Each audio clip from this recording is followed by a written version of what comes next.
दर्शकों, AVP news में आपका स्वागत है। आज मैं आपको एक ऐसे समाज सेवी की तस्वीर दिखाने जा रही हूं जो किसी परिचय के मोहताज नहीं। भारतीय जनता पार्टी के सर्वश्रेष्ठ विधायक श्री अजय महावर जी, गोंडा विधानसभा दिल्ली, जिन्होंने समाज के लिए अपना तन मन धन सब कुछ लगा दिया है।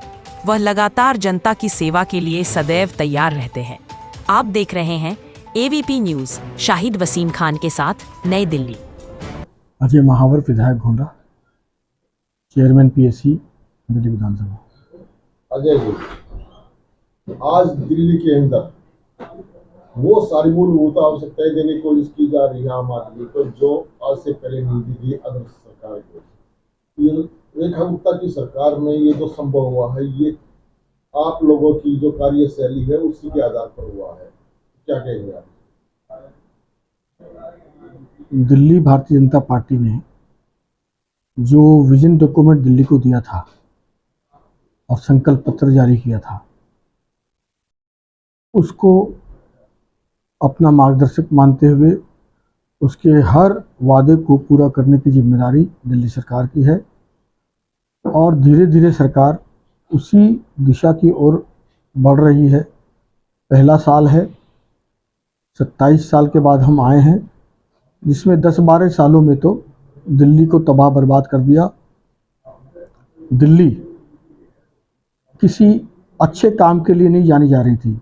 दिल्ली जानी जा रही थी दुनिया के सबसे प्रदूषित राजधानी के नाम पर, गंदी यमुना जी के नाम पर, बहते सीवर के नाम पर, टूटी सड़कों के नाम पर, गंदे पानी के नाम पर। दिल्ली की पहचान, दिल्ली के लोग, वो एक आईटी सिटी, कोई मीडिया सिटी, कोई इंडस्ट्री सिटी के नाम पर पहचान रखनी चाहिए थी, जो कि Delhi, people of Delhi crying for basic needs of life, वो स्थिति आम आदमी पार्टी की सरकार ने कर दी थी। अब जबकि ये सरकार आई है रेखा गुप्ता जी के नेतृत्व में, एक एक करके माइन्यूटली काम हो रहा है। पूरी सरकार सड़क पर है, काउंसिल ऑफ मिनिस्टर्स सड़क पर हैं। एक साथ तो आमूलचूल परिवर्तन नहीं हो सकता, परंतु धीरे धीरे एक एक समस्याओं को चिन्हित करके और जड़ से उसका निराकरण करने में ये सरकार लगी हुई है।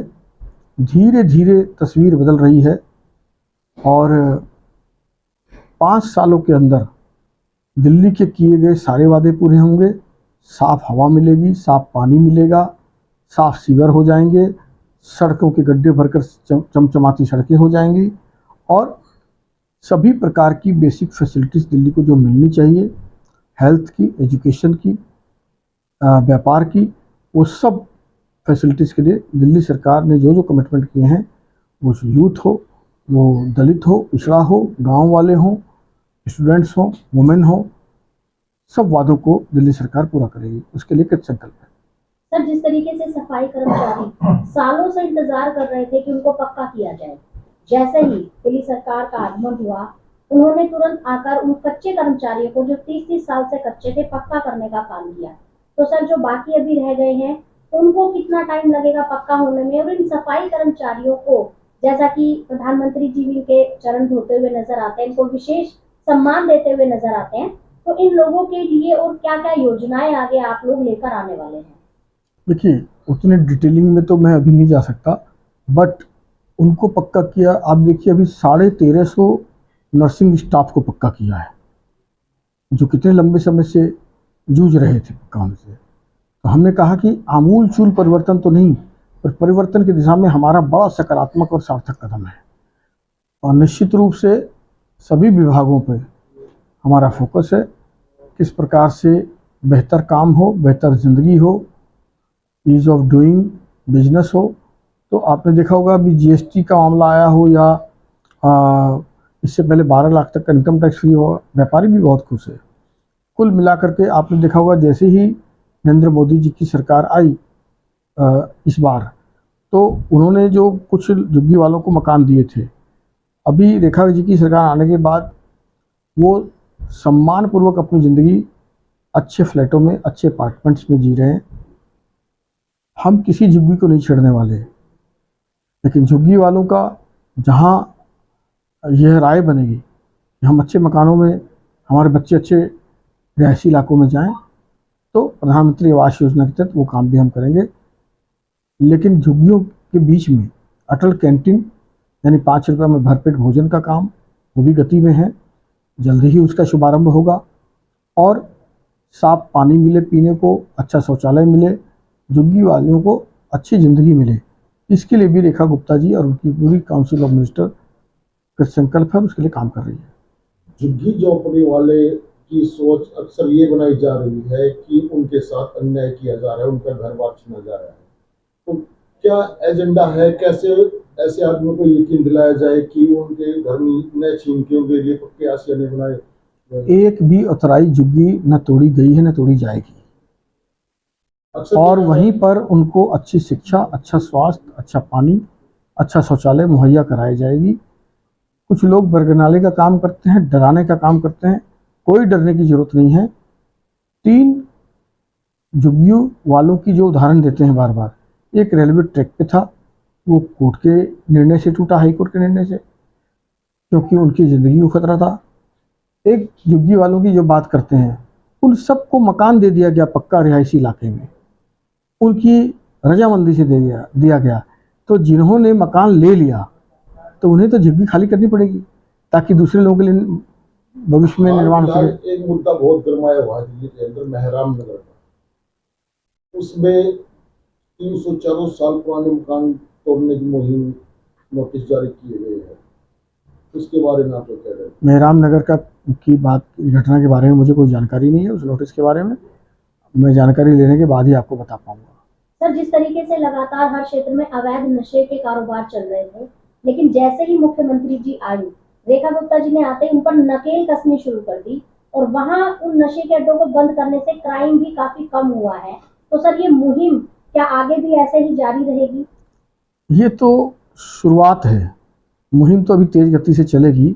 अगले 5 सालों में आप देखेंगे कि धीरे धीरे क्राइम कंट्रोल भी होगा और अवैध नशे का जो काम करते हैं उनको धराशायी किया जाएगा। हम हर तरह से कैसे कर, अब यमुना जी की बात करें तो आप देखिए 5 सालों से 6 सालों से कोई भी पूर्वांचली छठ पूजा नहीं मना पा रहा था यमुना किनारे।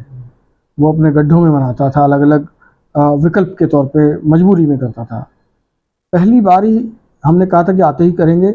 इस बार लाखों लोग पूर्वांचल के महाआस्था के लोक पर्व में छठ पूजा इस बार यमुना जी के तट पर पुनः मनाएंगे। हम यमुना जी की गरिमा को भी वापस लौटाएंगे।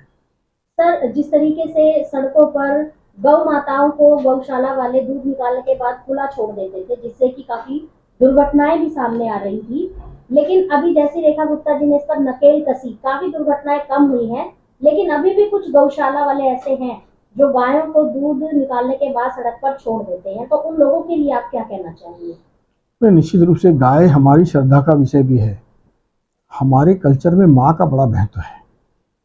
हमने देश को भी माँ कहा, हमने अपनी पार्टी को भी माँ कहा। जो हमारी नदियाँ हैं, अब लंदन में टेम्स को कोई माँ नहीं बोलता, नदी बोलते हैं।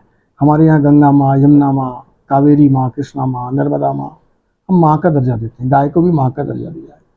तो माँ की जो इज्जत करना जानेगा वो कभी ऐसे काम नहीं करेगा। रही सरकार की बात, सरकार ने सभी डिस्ट्रिक्ट को बोला है कि आप एक एक जगह चिन्हित करें जहां हम कुछ गौशालाओं का निर्माण कर देते हैं।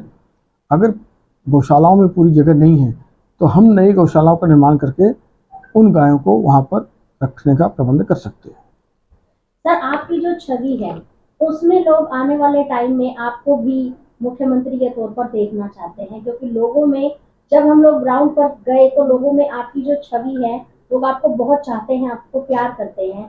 तो इस पर थोड़ा सा प्रकाश डाल दीजिए कि आप क्या ऐसा काम अपने क्षेत्र में कर रहे हैं कि लोग आपको इतना चाहते हैं, इतना प्यार करते हैं। मैं ज़मीन से जुड़ा रहता हूँ, और जब पिछली बार केजरीवाल की आंधी थी तब भी मैं यहाँ 28,500 वोट से जीता था, और जो भाजपा में सबसे बड़ा अंतर की जीत थी, लगभग 58% वोट लेकर के, 58.5%। 5 साल के बाद जब मैं अभी चुनाव लड़ा तब भी मैं लगभग 57.5% वोट लेकर के और 26,000 से ऊपर मतों से जीता हूँ। मैं अपने आप को शायद नेता नहीं मानता, ज़मीन से जुड़ा हुआ एक स्वयंसेवक हूँ, एक कर्तव्यनिष्ठ सामाजिक प्राणी हूँ जो प्रतिदिन कितने लोगों की सेवा करता है इसका आकलन करता है कि आज मैंने किसके चेहरे पर खुशी भी नहीं दी। मेरे यहाँ 2-2 घंटे सुबह लगभग हफ्ते में 5 दिन रोज़ जन सुनवाई होती है और अलग अलग जगह, जैसे आज मंगलवार है तो आज जगजीत नगर में कैंप कार्यालय में मेरी जन सुनवाई थी। वहीं एक आईजीएल गैस कनेक्शन का भी हम शिलान्यास करके आए। सामाजिक संगठनों से जुड़ा होना, लोगों के सुख दुख में भागीदार होना, उनके सुख दुख में भागीदार होकर उनकी सामाजिक जो चीज़ें हैं उनका ध्यान रखना, उनकी बेसिक नीड्स का ध्यान रखना और आगे से आगे सोचकर चलना कि क्षेत्र के लिए और क्या कर सकते हैं। साधन सीमित होते हैं, फिर भी मैं मैक्सिमम ऑलवेज विजिबल हूँ, एक्सेसिबल हूँ। कभी भी कोई मुझे कभी भी अप्रोच करके मिल सकता है। ये प्रभु की कृपा से चल रहा है, शायद इसीलिए कुछ प्यार मिल रहा है, इसीलिए इतनी बड़ी जीत मिल रही है और ये आशीर्वाद जनता का बना रहे। मैं इसी प्रकार सेवा करता रहूँगा। मैं किसी पद का मोहताज नहीं हूँ, मैं सेवा भावी हूँ और सेवा भाव से काम करने के लिए प्रभु ने इस कलम में जो शक्ति दी है, मेरा यही रहता है कि कलम में प्रभु ने शक्ति दी है तो इससे जितना का भला हो सके उतना कर दें। यही मेरी काम करने की प्रेरणा है। कोई मुहिम भी चलाई जा रही है कि दूसरी नौकरियों में बच्चों के लिए पढ़ाई कोई ऐसी कोई मुहिम भी चलाई जा रही है? मेरी विधानसभा में एक भी झुग्गी क्लस्टर नहीं है। सेवा बस्ती हैं, दलित बस्ती हैं, उनमें मैं इस काम को करता रहता हूँ। अभी भी वाल्मीकि बस्ती से आया हूँ। इसी प्रकार की कुछ प्रकल्प को लेकर हम चर्चा करके कुछ उसके लिए काम कर रहे हैं।